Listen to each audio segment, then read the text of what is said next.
church where love lives is a safe place for all, where we gather in wonder. Just before Christmas in 2003, my husband JJ and I welcomed our third child into our family. There was always something special about Cameron. Sweet, kind, inquisitive, and never bogged down with silly gender stereotypes. So I wasn't surprised when Cam told me that they believed they were gay. Although I really thought there was something more, I couldn't quite put my finger on it. We allowed Cam to come into their own identity without influence. And 2 years later, she in fact let me know that she was transgendered.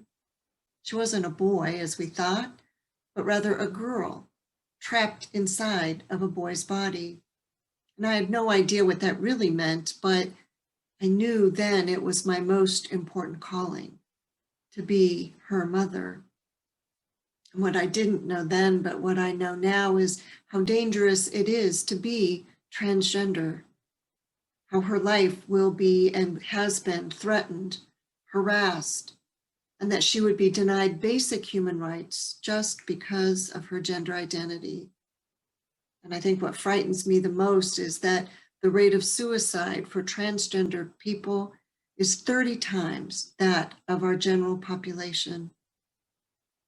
And when I think of social holiness, I think of how as a Christian, as a mother, and as a United Methodist clergy, I am called to protect those who have no voice, those who are being mistreated and oppressed, those who are created by God and loved by God, and who didn't choose to be different. You see, I celebrate my daughter Camille and who God has and is creating her to be.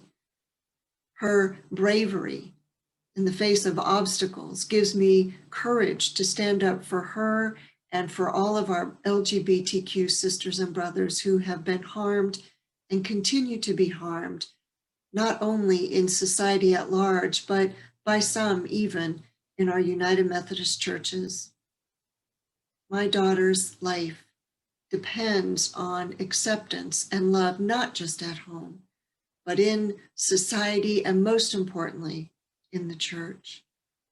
I'm thankful to be part of the Desert Southwest Annual Conference and the Western jurisdiction that not only allows, but encourages full inclusion of all persons and celebrates the diversity of God's created world.